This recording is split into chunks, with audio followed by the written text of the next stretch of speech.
here. What do you give on it? 25, 50, 75, $100,000. You are listening to the Auction is Action with You in It podcast presented by Call to Auction, where our favorite four-letter word is S-O-L-D. Sold. Oh, we're super excited to be presenting this. Rob and I have known each other for almost a year now. We've been following each other on LinkedIn and all the socials, and I've been a big fan of Rob's podcast, the Fun and Fundraising podcast, and it's been great to listen and learn directly from a expert himself. Well, and Bobby, you are the expert of being on the stage. I mean, I'm really admiring of your work. I know you have a podcast as well with Heart of the Gala, and I enjoyed being on that. And I know that you really get involved with a lot of the, like AFP and all the other fundraising organizations. So I really admire all the work you do. Well, thank you. I'm actually on the road immediately after this this webinar to go to Las Vegas. I'm doing the keynote for their National Philanthropy Day tomorrow morning. Oh, good for you. That should be fun. Right on. All right. Well, it's 1:00. Why don't we get started? Well, we want to welcome everybody to the Gala Magic on and off the stage here this afternoon, presented by myself and Rob. Let me give you a little bit about Rob. Now, Rob Giardinelli helps clients-facing professionals go from nervous to confident at high-stakes in-person events to grow their sales and develop deeper relationships. Over the past 15 years, Rob has attended more than 2,500 events. That's a lot. and many hosted by the world's top entertainers, while serving as the COO of several luxury lifestyle publications. Before that, he spent 16 years of the world in the tech world, leading national and global sales and brand strategy efforts. So Rob now delivers keynotes and workshops to equip client-facing professionals in the financial services, legal, tech, and nonprofit fields, the tools to walk into any business, social, or networking event with confidence and sense of purpose. You can go find Rob online at www.robgiardinelli.com, and we'll also put our contact info up here at the end of our webinar. And allow me to introduce Bobby D. Ellert. So meet Bobby D., America's favorite auctioneer, known for his expertise in nonprofit fundraising and beyond. With over 2 decades of experience, he excels at creating excitement and energy from the boardroom to the ballroom. More than just an auctioneer, he's also an MC, fundraising event consultant, professional speaker, performance coach, and podcast host. Bobby D. is dedicated to helping nonprofit organizations nationwide fund their missions and grow their communities. He advocates for event professionals by serving on the boards of ILEA and the Long Island Association of Fundraising Professionals. In 2014, he founded Call to Auction, Inc., driven by his passion to improve fundraising events. In 2018, he and his wife co-founded Inspire Hearts Fundraising, the only special appeal paddle race focused fundraising firm in the nation, and co-host of the popular Gala focused podcast, Heart of the Gala. Among auctioneers, Bobby D. stands out as one of the most experienced and knowledgeable in the business. And Bobby, what's your website that they can find out more about you? You can go to calltoauction.com or inspirehearts.com. Either one will head to our good stuff that we got out there online. Fantastic. All right. Well, let's dive right in. So, Rob, we've got a heck of an agenda going up here. Now, we're going to be talking a bit about creating those impact moments at your gala and how you can really design those. We're going to be talking about auction prep and guest alignment. That's definitely my world. Understanding your audience makeup. This is definitely Rob's world, and making the auction magical for your guests. And then that seamless transition to the ever popular after party, and then that post-auction guest engagement, which is probably the most important part of this webinar, which really shows how you can fundraise beyond the event, which is, we all know, that's where the real fundraising begins. So, Rob, let's get going here.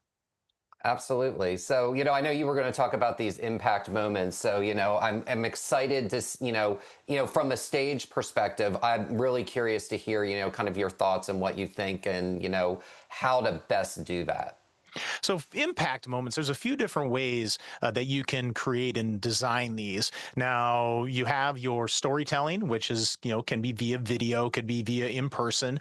There's a lot of different ways you can tell these stories. Now, I love dynamic storytelling, not just the normal, okay, here's the individual on stage behind the podium, yak, yak, yak kind of thing. But an integration or a kind of diverse way of storytelling. One example of that is I've been working with an organization for a few years now, and they do what we call spotlight storytelling, in where the storytellers are amongst the audience. And one particular client that I had is it was a theater organization, and they had the spotlight stories within the audience. So the person, as we're getting into the storytelling, one person popped up in the audience and said, this the theater program has impacted me in this way. And then on another side of the theater, another one popped up and another one popped up. And I'm sure everybody's kind of feeling those goosebumps. And that's what we're really looking to create is these golden goosebump moments. And that is your storytelling leading into your fundraising. Now, your impact moments with your live auction are a great way to keep that energy going.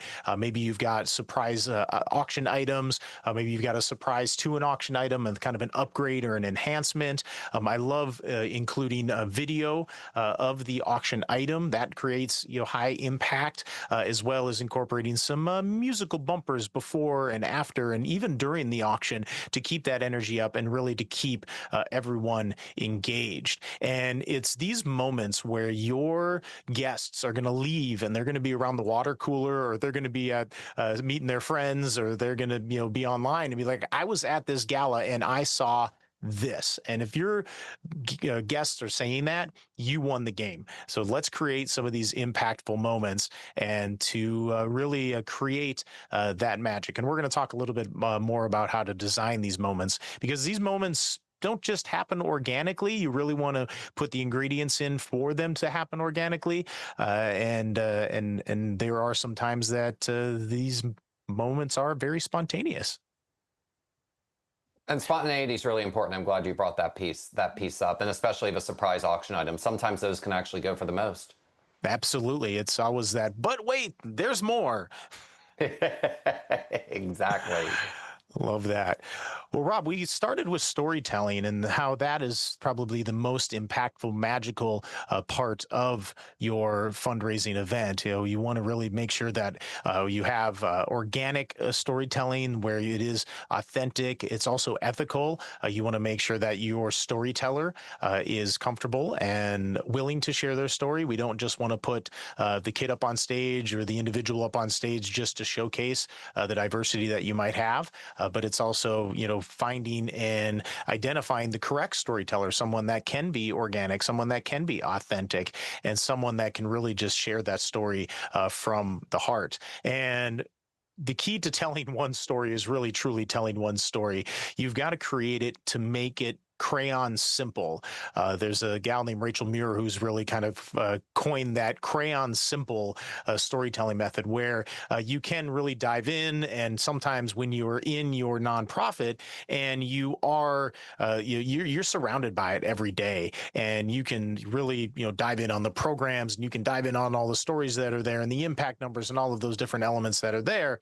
And sometimes when you start to dive into that, your audience's eyes just start to glaze over. And when audience members are having some beverages, you need to keep it very, very simple. Is this something that a fifth grader would get?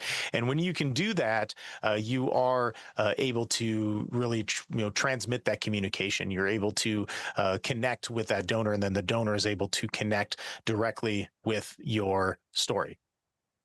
Absolutely. And I wanted to add, just the importance of, I'm glad you brought that part up about being comfortable, because the organic, authentic, and ethical are really important, because if a guest isn't comfortable, and that can be a really fine line, like if you're heading up like a domestic violence organization and having someone who's utilizing those services. But if it's not organic, authentic, and ethical, and the guest feels uncomfortable, it can cross a line into exploitative, and it can really, and I've seen events go sideways when that happens. So just because you think someone has a particularly harrowing story that you think would be the most impactful, that person is part of the overall story that you want to tell, and you have to make sure that they're comfortable telling it. That's right. Very good advice. All right, we're going to keep moving on here.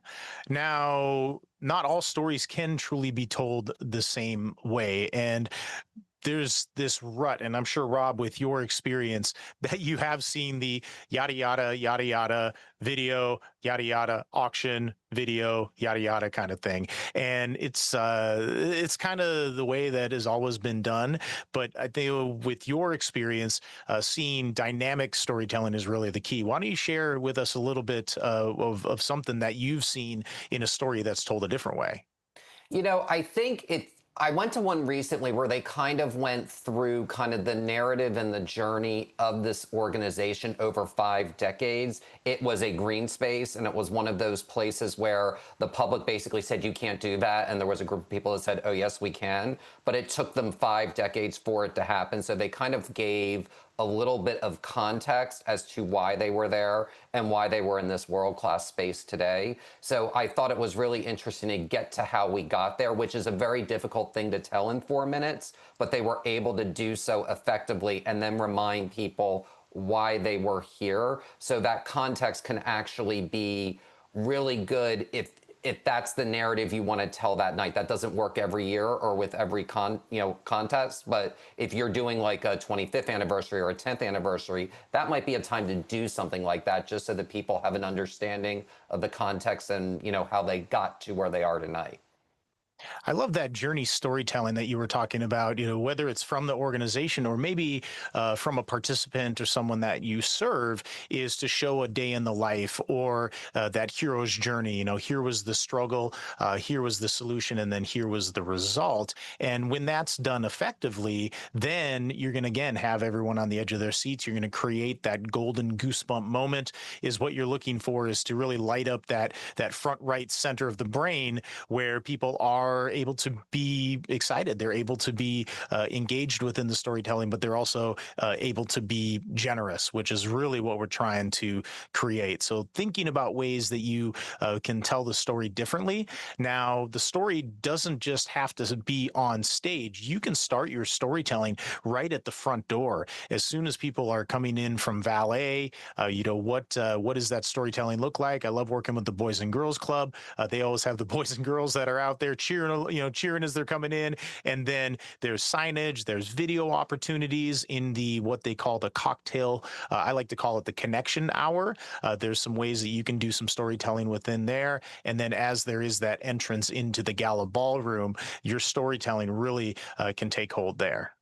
Yeah, and I found with like certain genres like theater, and I know we talked about that recently, but utilizing like if you've got like a children's lane, I found that, putting children's performers on stage, a lot of, especially like if people are involved in the arts, it connected with them initially in childhood in a lot of cases on some level, and that really can allow really can allow giving to give spontaneously.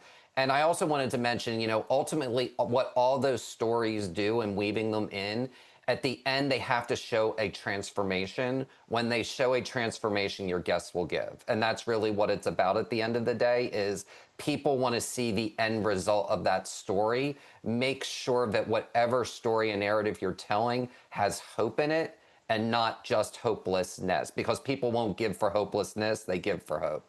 That's right. You you definitely want to kind of jerk that tear out a little bit, but then it's bringing them back up, and to be, you are a part of this hope because of your generosity. You create this type of hope, and when we put the donor and the guest themselves into this hero's journey, they are a part of that solution, and they are the ones that are creating that result. Absolutely. All right. So the chicken or egg? Now, Rob, do we identify your guest first and then the format, or do we identify the format and then the guest? So here's what I say. An event is like a fingerprint. No two are alike.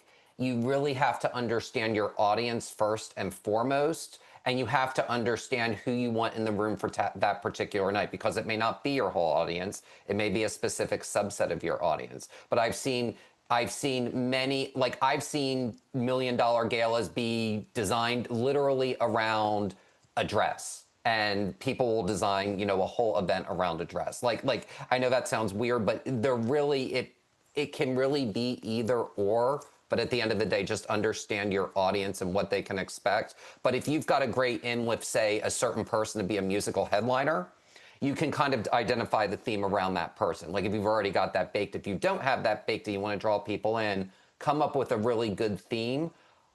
Ideally, a theme that's not being overdone in your community, because what one thing I do see is people love to copy each other. So, and there will be certain gala seasons in a city where I'll see 5 or 6 of the same theme in 8 months, and it's fun the fifth time, but by the sixth or eighth time,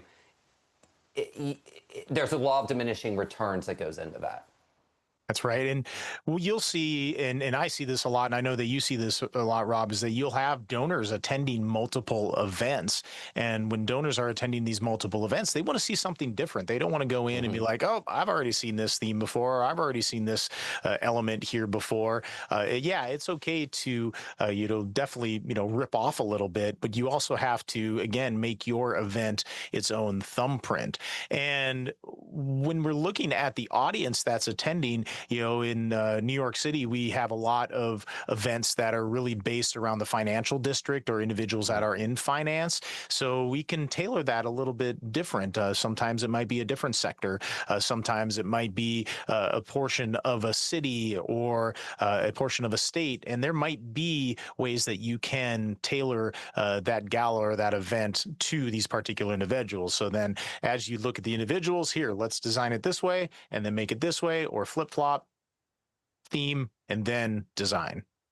Absolutely. And also, an auction really does need to be kind of part of that and understanding who your Oh, yeah. audience is. And I know we'll get into that, but Hmm. that's also a really critical component of creating a successful night is you have to do packages that relate to that audience. I know we'll dive into that a little bit further down. Yep. Yep. All right. All right, auction preparation. This is so vital. A lot of times people are like, "Oh, we're just going to grab these items and we're just going to throw them out there, and people are just going to bid on them." Well, gone are the days of that spontaneous purchase where back in the day, maybe 10, 20 years ago, that people would just have a trip to Mexico, or they'd have a trip to Hawaii, or they'd have a trip to the Hamptons or something like that, and they would just throw it out there and then people would bid on it. But nowadays is people want to be informed about the auction. They want to be informed about the impact that that auction is having. They want to be informed about what the items are so they can do a little bit of research. And this is what we've seen over the past 3 months, especially as the world is evolving. There is a bit more transactional purchasing that's happening in live auctions, and people really, again, want to know what they're bidding on, and they will go online and they will compare it. They'll be like, all right, if I was going to go book this trip by myself or book it with a travel agent, then it would cost about this much. And when they get to the auction, at least they have some semblance of a budget. But then when you sprinkle all of that good impact stories on top of that, that's where budgets are made to be broken. I always like to call what we're trying to create an air of irrational generosity, where people are giving much higher than what the value is. And then I always like to joke as we're going through the auction, it's like, friends, we're in the tax deduction zone now, where we're over fair market value, and then they can deduct whatever it might be above that. But you really need to put that information that's out there. Number one, you've got to tell people that you are fundraising, you are having an auction, and then who is this benefiting? I like to say, put the fab in your fundraising marketing. You have to really tell what these auction items are, what the specifics are, if there are any exclusions or anything that's like that, and put out some beautiful pictures, put out some beautiful verbiage. Definitely use the chat GTP and sell that sizzle. Yes, people want to eat the steak, but it's the sizzle that gets their mouth watering. And the more marketing that you can put out beforehand, the better. And then you're going to get more people that are going to be interested or have already taken ownership of these items. And when you have that ownership between many people in the audience, then that's where auctions succeed. That's where auctions are able to work. So before the event, put it out on socials, put put it out on email. You could even send a hard copy sneak peek to some of your bigger donors that maybe have become before, and you know that they like to bid in the auction. Then there's also at event marketing that you really need to do in that cocktail connection hour. You can use one of the walls with a projector. You can put up those big foam core signs. You can then in the ballroom create some type of supplement or actually put them in the program. Some groups I've seen, they'll put the auction items on the back of the paddles. And it's, again, getting people excited about these auction items. The more they know, the more they're going to bid. And then obviously on the screen, on the PowerPoint, really showing a video, if possible, of the item that you're selling, and then photo, bullet points of what that is. So then people really understand when the auction is happening and what auction item we're on. You really want to erase any speculation or questions that are there. Absolutely. And before we hop into kind of the live auction prep, what advice would you give to somebody as to determine what should be in a live versus a silent if they're doing both? So experiences are really what is selling the best. The hottest item that we've seen over the past 6 months is the food and wine experience with a private chef, someone going into your home, teaching you, maybe a little bit about what they're doing or how they're doing it, their different techniques. Maybe it's a farm to table style a meal. Maybe it's paired with a sommelier that's hand selected wines, particularly for that. Like I've been seeing a lot of great traction with that type of an auction item. Now, if you've got the gift cards or you've got the swag or you've got the signed memorabilia, you've got foursomes at golf, you've got different things like that, those are going to be great for your silent auction. But really creating and designing experiences are a great way to really create live auction items. Now, there are some options where there are consignment items that are out there, where in a consignment is where there's different vendors that are out there, and they'll provide like a trip to Greece, they'll provide a trip to Tuscany, maybe a trip to Fiji, something like that, where they're organizing these particular items and they have a nonprofit wholesale cost. And then you're able to sell that item above what your cost was. You're able to keep the profit. The, the best opportunity that's with the consignment items is the ability to be able to sell multiples. So let's say the cost is 5,000, the bid's up to 10,000. You have a couple people that are bidding 10,000. Then you've got the Oprah moment. You're going to Fiji. You're going to Fiji. You're going to Fiji, and then you just continue to hit that cash register button and you multiply the profits that are there. But trying to find what I like to call inobtainium, something that you can't find anywhere else, something that people can't go on the internet and buy, they can't go and book themselves. If there is some particular or unique access to maybe an individual, maybe to a sports star, a entertainment star, something like that, a meet and greet, maybe doing a voicemail, on your phone, shooting a video for somebody, different things like that are what really can set your live auction apart. Rob, I want to ask you real quick. You've seen tons of auctions. What's one of the favorite items that you've seen that has sold the best? You know, I completely agree with you with the food experiences. I go to a lot of live auctions where the food experience will go more of in a piece of jewelry, a really nice piece of jewelry will go more of in an international trip. And it's one of those few times, and I completely agree, and I'm seeing the same thing where people will cost compare. But with chefs, for whatever reason, there's just this competitiveness and it's almost an ego thing for some of the bidders sometimes that they just want to be able to host that person in their private home and they're willing to pay whatever it takes for that. And if you've got the right chef in the right community with the right audience, you can really raise a boatload of money through a food or private chef package. And it boggles my mind how much some of them can go for. And again, that's what we're trying to create, the boggling of minds. That irrational generosity is what we're trying to design and create and set that air of. All right. So here we are now looking at the auction versus paddle raise.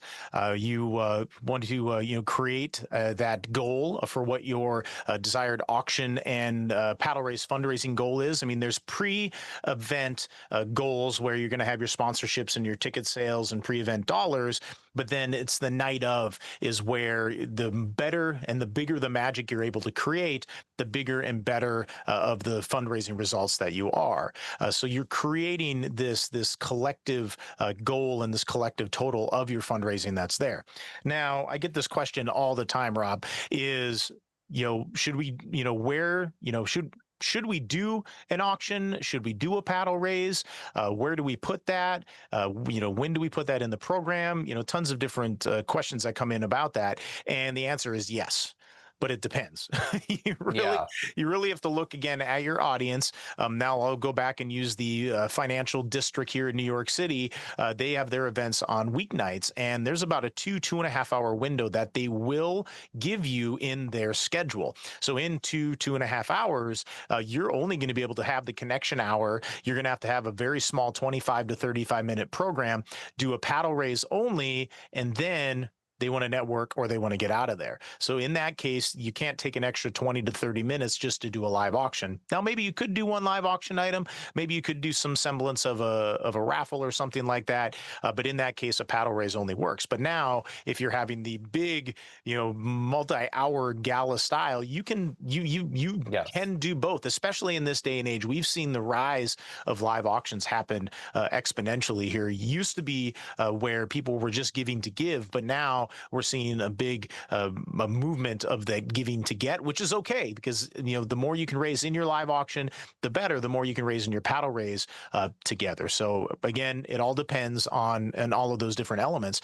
Now there is an auction that I conducted with a major. It was a major retail firm, and they did only auction, and there was no paddle raise that was in that because they were dealing with corporate dollars in the auction versus just individual dollars, because there's the three wallets of fundraising. You got your corporate philanthropy, you got your corporate marketing, and then you got your individual philanthropy. In this case, it was the corporate philanthropies that we were able to tap into. And in this particular instance, a paddle raise would have not been appropriate. So it was live auction only, and they raised $500,000 in it. And it was great.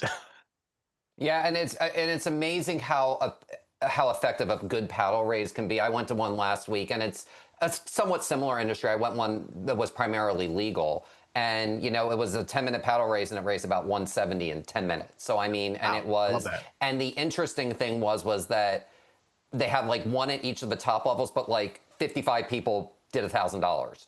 And it was only like a 400-person room. So, I mean, Wow. they kind of knew their audience. They knew they'd be able to get a lot of money out of it quickly. And they were able to do that and do that effectively and kind of go on with the program. And everyone was really, really enthusiastic because such a high percentage of the room gave. Yes. And that's what I love about the paddle race. It's a chance to engage 100% of the audience. We've actually seen events where we've seen 110% of the audience give, which means, someone gave more than once, which we love. But there are opportunities for that 100% engagement. Now, the difference with an auction is auctions are exclusive, and there's only a few bidders that get to actually make a donation. So we see about 5 to 10% of the audience bid in the live auction, and the other 95%, we got to figure out a way to engage them, and then that's where your paddle raise comes in. Now, differentiating between the live auction and the paddle raise is so important, because a lot of times nonprofits think they're one and the same. Oh, we're going to do the paddle auction thing. It's like, well, no, a paddle raise is not an auction, and we're going to do the auction where we're going to get everybody to raise their paddles. It's like, well, no, wait, the auction is different than that. So auction being items, transactional, paddle raise being just pure philanthropy and transformational. That's there. Now, making sure that we have that transition between the two is so important. Many times I'll hear from new clients will say, oh, just go from the auction right into the paddle raise. Just say something inspirational and then just ask people for money. It's like, well, wait a minute.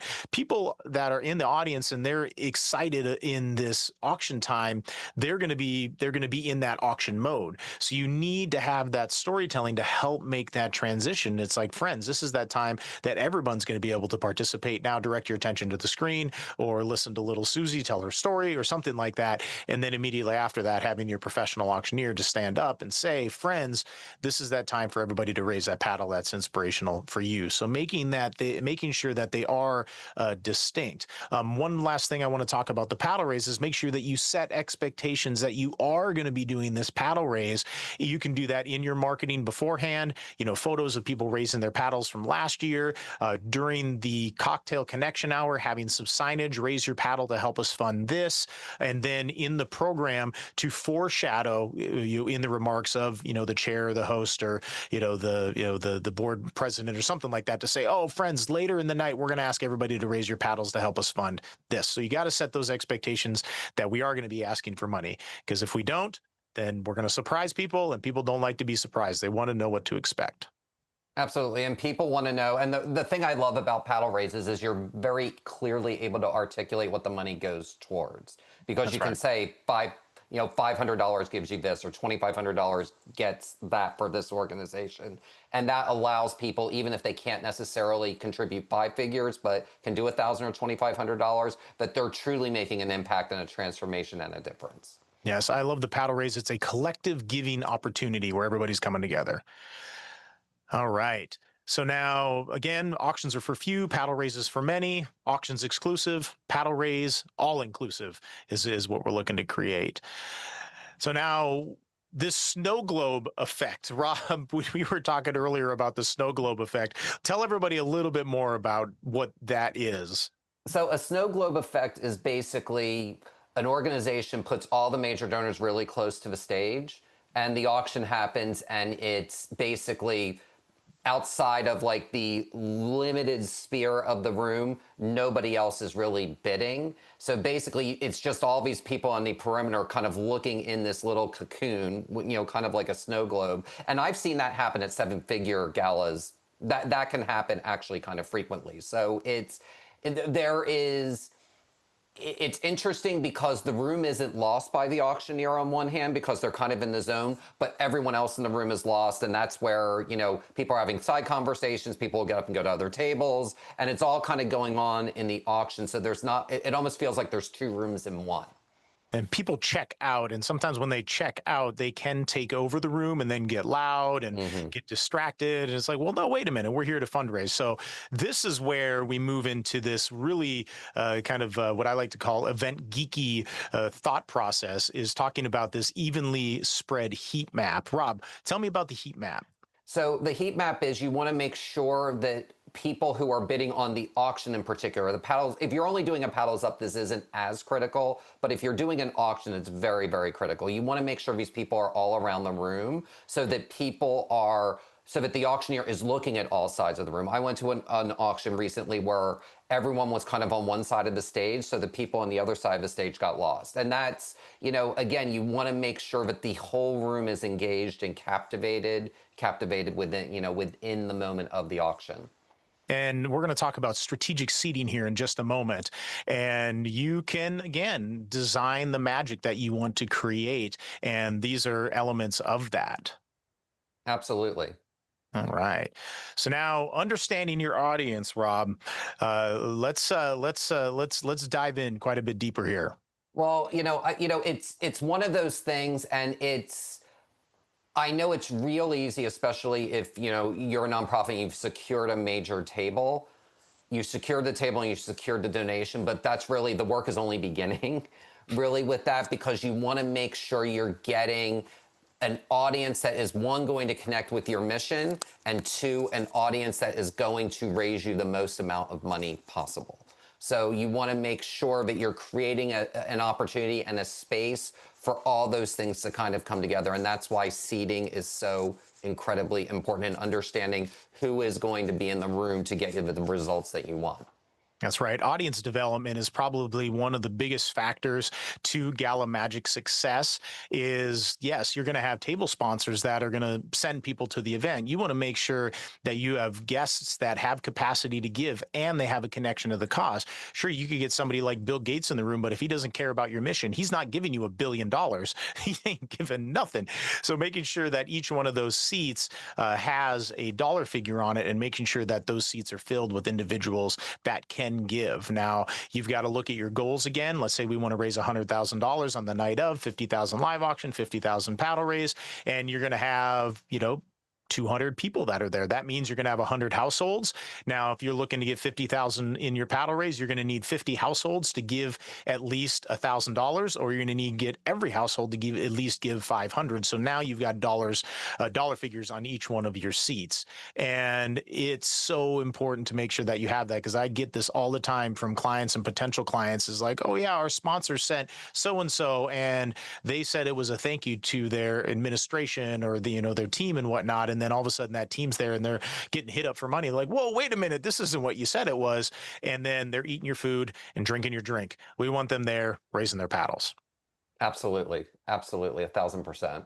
Hmm. So now here we're diving in deep. This is why I love you, Rob, is you really dive into why this seating matters. So let's talk a little bit more about that.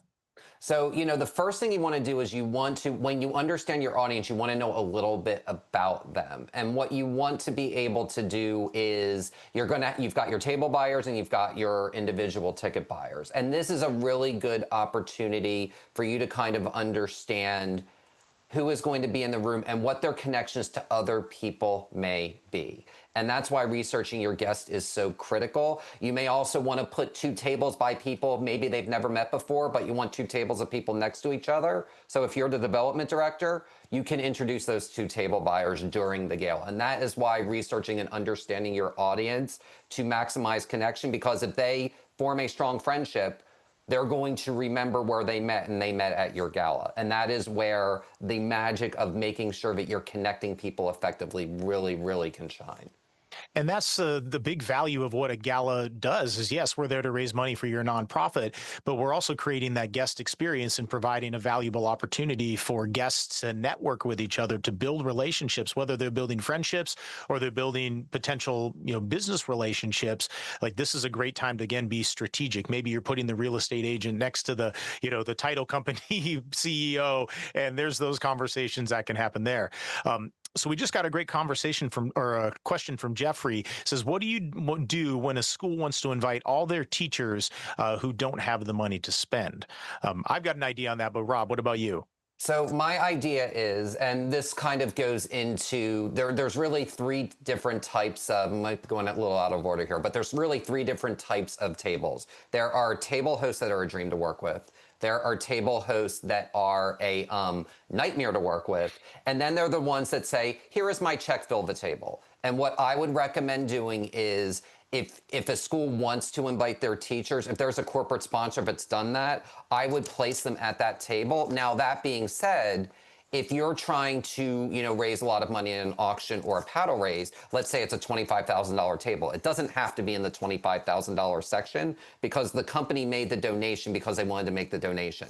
They trust you to fill the table with whoever you want to fill it with. And if no one in the organization's there, they're not really necessarily caring where that table is. So put that table in a place that makes sense if they do want to do that. I don't like doing tables of just a single group, because that can kind of feel limiting, because all they're going to do is talk about work, and you're at a social event. So you don't necessarily want to do that either. So what I would say is, if you've got one and let's say you've got 4 or 5 different table hosts that are nightmares to work with, you can probably put two of them at each of 5 different tables, and they might mix really, really well. If you understand who the guests are, they might mix really well with the other 8 people at that table. That's right. It's where you be strategic with the teacher placement, and then they're able to talk about mission. They're able to talk about the students. They're able to talk about what we're fundraising for, and those table hosts. And you can instruct and coach those teachers to be those great table hosts that can keep conversations around the table mission focused. One thing that I love to empower the teachers to do is to be our cheer squad. So when we sell an auction item, we want them to cheer, we want them to hoot, we want them to holler. We want them to go over and say thank you to people that are raising their paddle. They can be a part of that gratitude squad. Here, another question here from Lance. For seating, do you recommend spouses to be seated together or seated apart to spark more conversation and potential professional connections? So the answer to that is it depends. A lot of couples do not like to be seated apart. I personally do, because then it gives you something actually to talk about on the car ride home. And that's kind of the beauty of being able to do that. And they can often be, at the same table. Doesn't mean they have to be at different tables, but they could be at the same table. But that's where, place carded seating, I think, really matters. Is if you've got a table and the spouses don't mind not being seated together, make sure that they're seated apart. And also with place carded seating, the other thing that's important is, let's just say you've got someone who has the capability to become a very large donor because they're interested in someone you've been trying to get for a while. I always recommend place carded seating, because if you're busy escorting this person around, introducing them to as many people as possible, let's say during cocktail hour, and that person winds up seated last at the table, their back's going to be to the stage. And that's probably not what you want for that donor. So, seating is, offer it because it does make sense in certain things. And if you want someone to really fully connect with their mission, you need to have their face focused on that screen and that stage the entire night. That's right. There's the movie The First Monday in May about the Met Gala, and there's a section in there where Anna Wintour is going over every seat and is very, very specific about who's sitting where next to who and whatnot, and it's a great way to see how that can be done. Um, It is, here's and I one. geeked out over that. I watched that like 6 or 7 times, and actually, it was a year that an old neighbor of mine was actually one of the guests, and I saw her place card. I literally about passed out. So yeah, it's funny. So, Rob, what's this? What might be cool to you may not be cool to your donors. What does this mean? So it means that an auction item can be spectacular on paper and be a dud in the room. And I'll give an example. There's a very well-known gala that raises a lot, well, we'll just say raises a lot of money. And they had this incredible silent auction or live auction package that involved private jets, exclusive golf courses that don't even have websites, going to multiples of them and doing that. And you would think on paper, this would be something that would go for 6 figures easily. And it went for 18. That's $8,000. And when I looked around the room, I saw that for this particular gala, the audience that was bidding on the auction items all had private planes. I know this is an extreme example, but it just goes to show that no matter how spectacular something may be, it may not resonate with that room, even if the money is there and is there beyond measure, they still may not bid on it. And it's just a good thing for you to realize that it's got to connect with your audience, and your audience is going to appreciate the value of that auction item. Yep. Yep. All right. Well, we're moving right along. I can't believe how fast the time's going here. I know. So again, we keep talking about knowing your audience, talking about where that they like to vacation, and you just said it, the best there, Rob. It's their interests and their hobbies might be different than what we think are, that they might have. Having that subtle music, I kind of talked about that a little bit earlier, and making sure that you can sell that item twice, like that is Mm-hmm. probably the biggest success piece to a live auction. Now, you can't sell every item twice at a live auction, because then you're going to get people that are going to bid and they're going to be like, they're going to sell another one, I'm just going to wait. Or you've got someone that wants to have that exclusive access or that feeling that they are the winner of that particular item, and that's great. That's a great element to create. I love to make mention, like, friends, we've only got one of these, so you'd better be the high bidder, and then you've got to follow through and make sure that you do only have one. You can't say that and all of a sudden, oh, guess what, we've got a second one. But you do have to know your audience. They might be very competitive, which at some galas you have very competitive bidders, and then at other ones you might have a collective bidders where everybody, someone's going to win something, somebody else is going to win something, someone else is going to win something. So we kind of spread the love a little bit.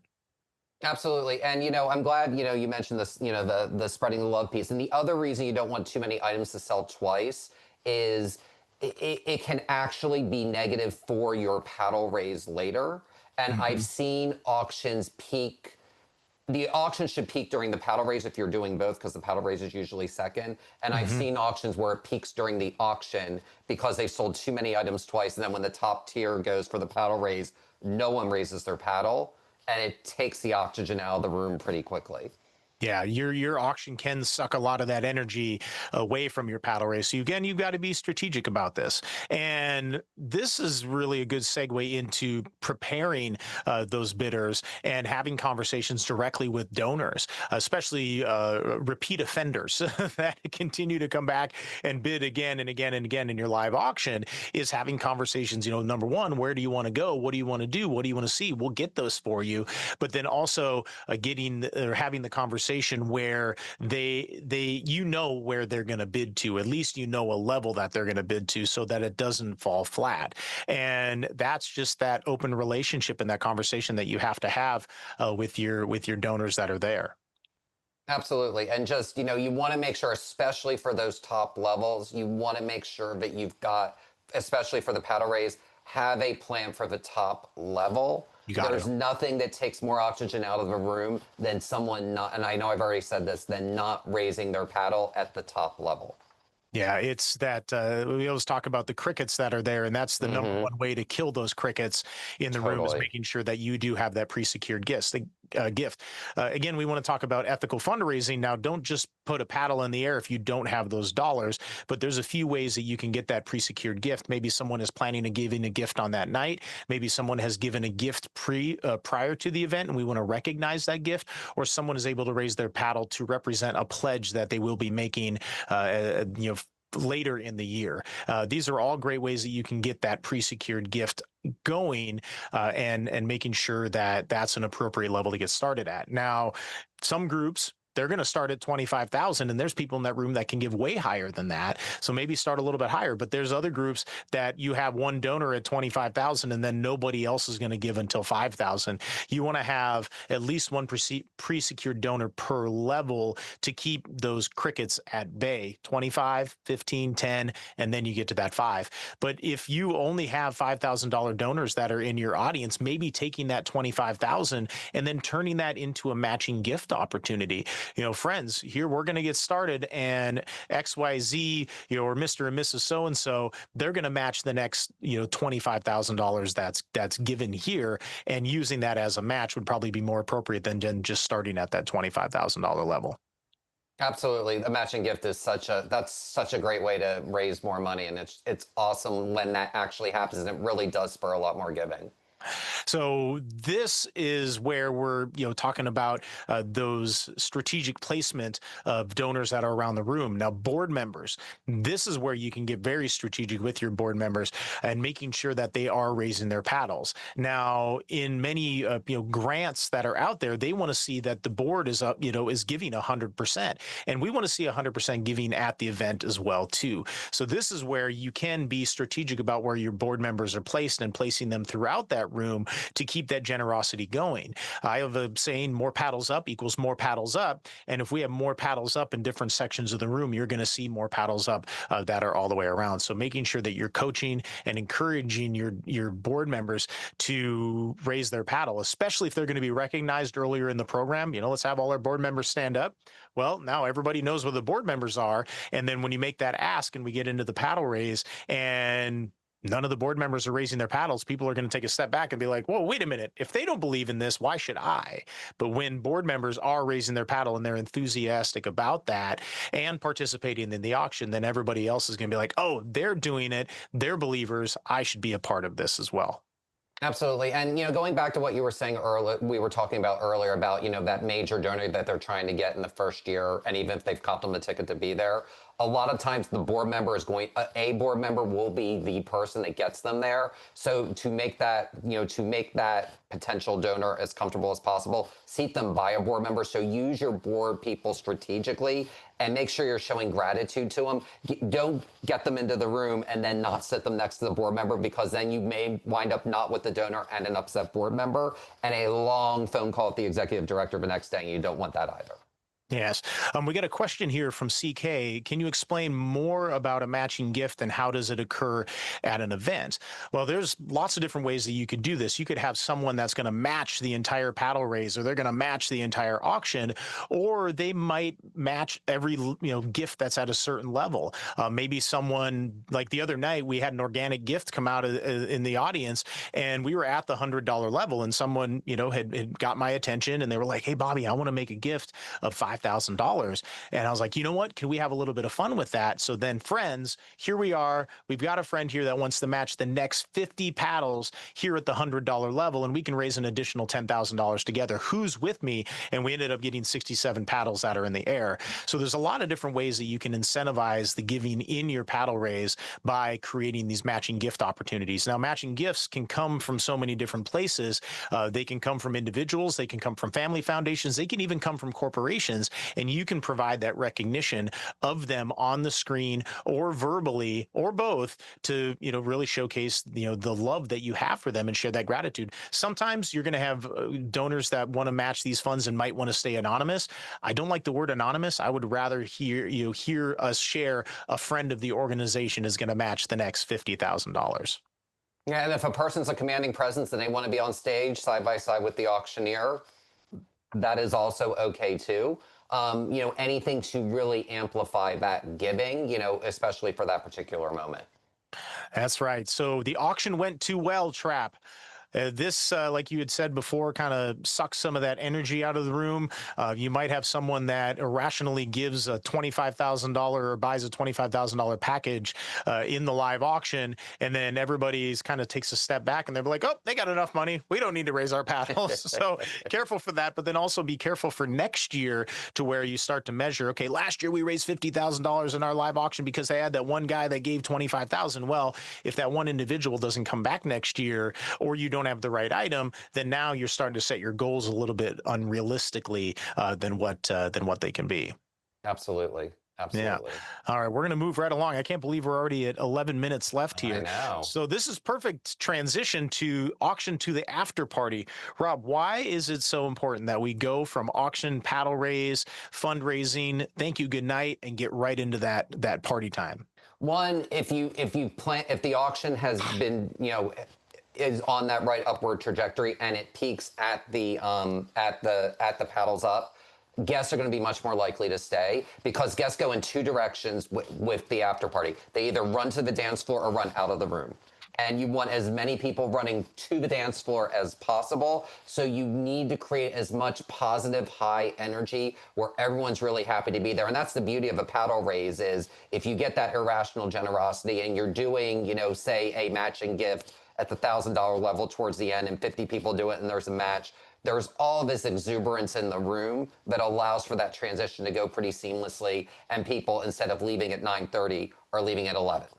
Yeah, I think the key word that you said there is seamlessly, making sure that your DJ and your band are ready to go and drop that beat right away and not giving any space between that because you want to keep that energy high and then you want to keep that vibe going Totally. and seamless is key there. So now let's talk a little bit about what I like to call surprise and delight moments. What are some of these things that you've seen, Rob, that is after the fundraising? Um, you know, something that can surprise guests is someone shows up as a surprise performance. And if you say, what, there's going to be a surprise person that's going to kick off the after party and it winds up being a singer doing a certain song, or winds up being a former founder of the organization who's up there doing something to really kind of draw and get people in and really get them excited and reminded as to why they were there in the first place. And I like to also create and design these magical moments, these surprise and delight moments, where there's an organization we work with. It's a choir organization, and they had every choir participant write a little thank you note, and then we stuck it under the chairs. And then at the end of the paddle raise, we're like, well, we can say thank you, but we want to hear thank you directly from the choir. And then everybody reach under your chairs. There's a little note there for you, and they were very surprised, by that. Or maybe there's a video of all the kids, from the school that are saying, thank you, we love you, something like that. Or the teachers can do some way to do that. So it's, there's a lot of different ways you can do that. And then even beyond the event, I think that's where we're moving with our next slide here is leaving those guests on a high note, Rob. Yes. So there was this thing before COVID where it seemed like everybody was doing a gift bag. That thankfully that stopped. Only do a gift bag if it is high quality, because the last thing you want is for guests to just open it when they get home and it be a bunch of coupons. And be grateful, yes, that people want to be involved with you, but find another way to do it as opposed to just putting it in a bag. Maybe it's a raffle, maybe it's something else to get that particular thing involved. But people, they're tired at the end of the night. So when they open something, you really want their eyes to light up and be like, okay, they really appreciated me being here. And they're not, $20 gift certificates to here and there. They need to really be substantial things that people really will go and actually use and not discard and throw away. And then the other thing that's incredibly important, and there was a socialite once that told me this: if you have a valet, do not have them adjust the car seats, because what happens is the last thing that guest is going to remember when they leave and they had a great night is, I had either a really tall valet or a really short valet, and I've got to adjust my seat when I'm leaving, and I'm not leaving smoothly as I arrived and as smoothly as I attended the gala. And another way that you can use the valet as a last impression is I've seen fresh baked cookies Mm-hmm. in the valet put in there by valet, or even just simple couple bottles of water that say thank you on the sides Mm-hmm. of them. Super easy there. I've seen like the placards, like I support XYZ organization, on the rear view. A lot of different ways that you can do that, because we're always really talking about first impressions. How do you create magic from beginning to end, and then what is that last impression? You can design what that magical moment is Totally. at the end of it there. Okay, I've got a couple questions here. Jeffrey asked me a question about the last man standing. Jeffrey, I'm going to make a podcast just on that. And then we've got another question from CK. What about these printed booklets? Do you prefer booklets or QR codes on a small card that leads you to the brochure? Rob?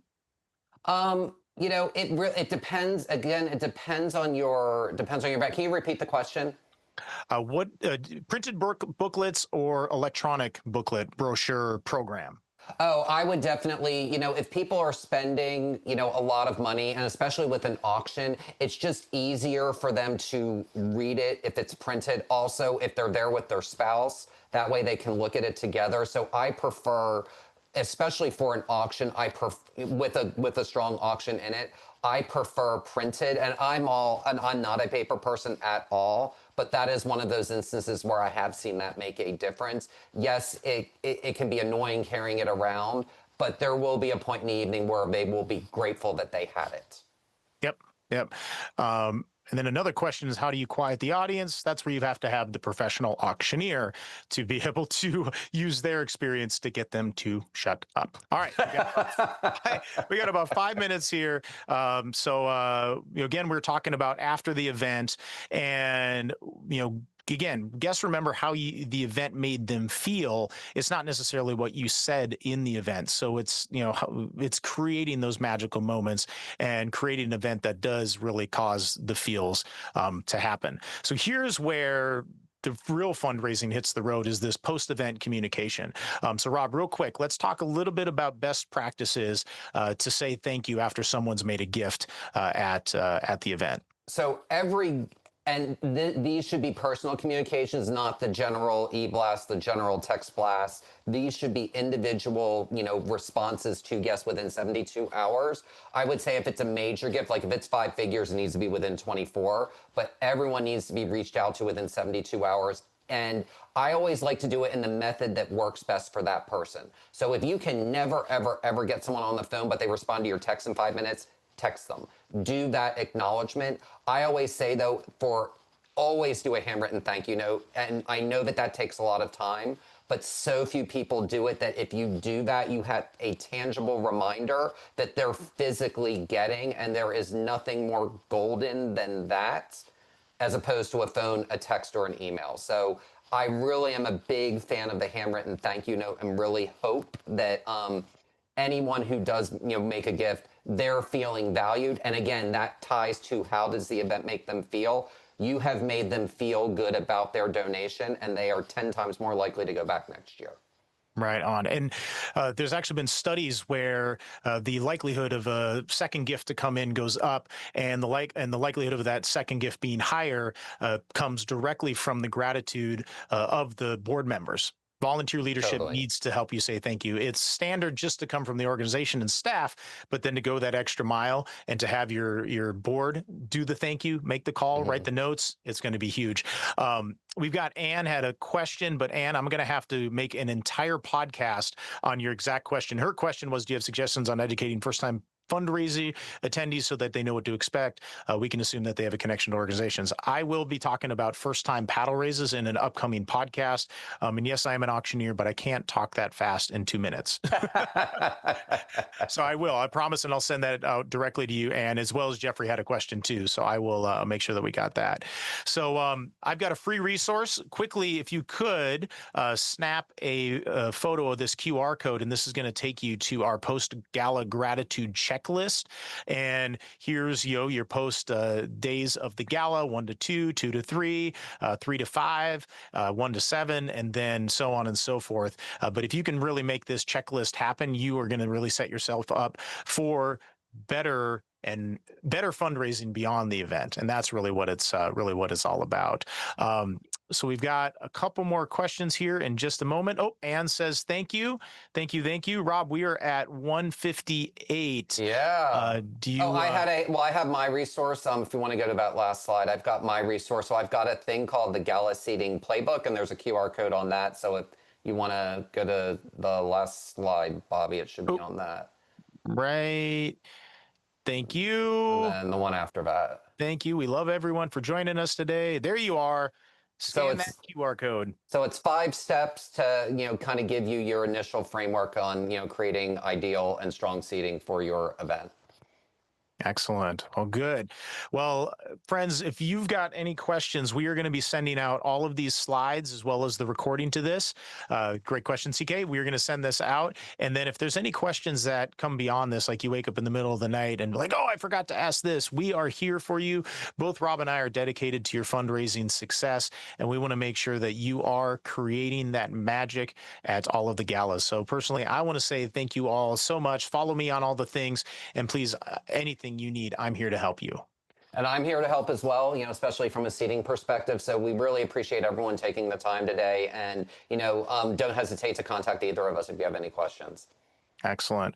All right. Well, thank you everyone for joining us. We are right at top of the hour, and I got to go get on an airplane. So I will see you all. Continue to go out and make a beautiful impact in the world with your awesome selves. Thank you for everything you do, everyone, and you take care. Bye-bye. Bye, bro.